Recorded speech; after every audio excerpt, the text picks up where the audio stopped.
First on report. Sabarimala സ്വർണ്ണക്കൊള്ള കേസിൽ Devaswom board മുൻ പ്രസിഡന്റ് PS പ്രശാന്തിനെ വീണ്ടും വിശദമായി ചോദ്യം ചെയ്യും. 2 ദിവസത്തിനുള്ളിൽ നോട്ടീസ് നൽകി വിളിച്ചു വരുത്താനാണ് SITയുടെ നീക്കം. പ്രശാന്തിനെ ഒരു തവണ ചോദ്യം ചെയ്ത് വിട്ടയച്ചിരുന്നു.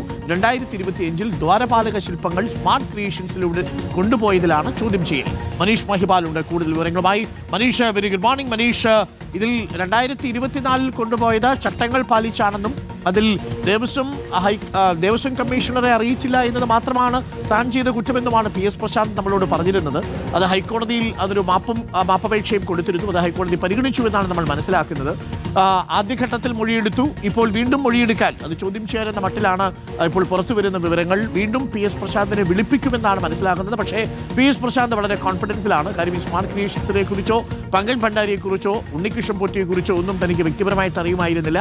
മറ്റുള്ളവർ പറഞ്ഞ അറിവ് മാത്രമേ തനിക്ക് ഉണ്ടായിരുന്നുള്ളൂ.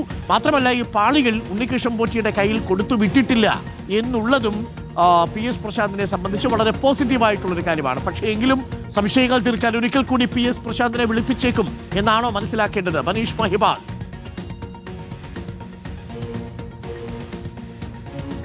Good morning doctor Arunkumar. അതായത് ഇപ്പോഴത്തെ ഈ കേസിന്റെ അന്വേഷണത്തിന്റെ തുടക്കം തന്നെ ദേവസ്വം ബെഞ്ച് ഈ രീതിയിൽ ദ്വാരപാലക ശില്പത്തിലെ സ്വർണം ദേവസ്വം മാനുവലൊക്കെ തന്നെ ലംഘിച്ചുകൊണ്ട് അത് ചെന്നൈയിലെ സ്മാർട്ട് ക്രിയേഷൻസിലേക്ക് അറ്റകുറ്റപ്പണിക്ക് കൊണ്ടുപോയതിലെ അന്വേഷണം അതിന്റെ വിവരം ആരാഞ്ഞത് കൊണ്ടാണ് പഴയ വിഷയങ്ങളടക്കം പുറത്തു വന്നത്. ഇപ്പോഴത്തെ ഈ സ്വർണ്ണപ്പാളി വിഷയം വലിയ കൊള്ളടക്കം ഉണ്ടാക്കിയ ശബരിമല സ്വർണ്ണക്കൊള്ള എന്ന അന്വേഷണത്തിലേക്ക് തന്നെ കടക്കാനുള്ള കാരണം ഇതിൽ ഇപ്പോഴത്തെ നിലവിൽ അവസാനിച്ച PS പ്രശാന്തിന്റെ ഭരണസമിതിക്ക് വരെ വലിയ രീതിയിലുള്ള പ്രശ്നങ്ങൾ അല്ലെങ്കിൽ ഗുരുതരമായ ചട്ടലംഘനം നടത്തിയിട്ടുണ്ട് എന്ന് പരാമർശിച്ചത് ഇതേ ഹൈക്കോടതി തന്നെയായിരുന്നു. പക്ഷേ നേരത്തെ PS പ്രശാന്തിനെ വിളിച്ചു വരുത്തിയപ്പോൾ പ്രശാന്ത് തന്നെ പറഞ്ഞത് തനിക്ക് അറിയാവുന്ന കാര്യങ്ങളെല്ലാം SITയുടെ മുൻപിൽ ബോധ്യപ്പെടുത്തിയിട്ടുണ്ട്. ഇനി ഒരിക്കൽ കൂടി SITയുടെ മുൻപിലേക്ക് തനിക്ക് വരേണ്ട ആവശ്യം ഉണ്ടാവുകയില്ല എന്തായിരുന്നു PS പ്രശാന്തിന്റെ പ്രതികരണം. പക്ഷേ അങ്ങനെയല്ല.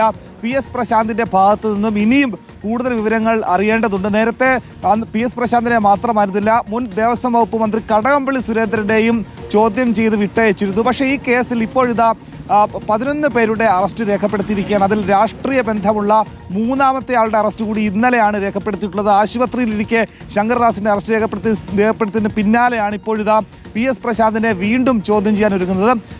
അതിന് മുൻപുള്ള വർഷങ്ങൾ, അതായത് 2019 ദ്വാരപാലക ശില്പങ്ങളിലെയോ അല്ലെങ്കിൽ കട്ടിളപ്പാളിയിലോ സ്വർണം കൊണ്ടുപോകുന്നതിൽ PS പ്രശാന്തിന് പങ്കില്ലെങ്കിൽ കൂടി 2024-25 നടന്നത് അത് പഴയ മോഡലിന്റെ പുതിയ രീതിയിലേക്ക്, അതായത് ഒരു തരത്തിലുള്ള പരീക്ഷണമായിരുന്നു. അത് ആരെങ്കിലും തിരിച്ചറിയുന്നുണ്ടോ എന്ന തരത്തിലുള്ള കാര്യങ്ങളിലേക്ക് എത്താൻ വേണ്ടി നടത്തിയ ഒരു പരീക്ഷണ മോഡലായിരുന്നു എന്ന് നിരീക്ഷണം ഉണ്ടായത് കോടതിയുടെ ഭാഗത്ത് തന്നെയായിരുന്നു. അതുകൊണ്ട് തന്നെ ഈ കേസിൽ ക്ലീൻ ചിറ്റ് ഇതുവരെയും PS പ്രശാന്തിന് ക്ലീൻ ചിറ്റ് SIT നൽകിയിട്ടില്ല.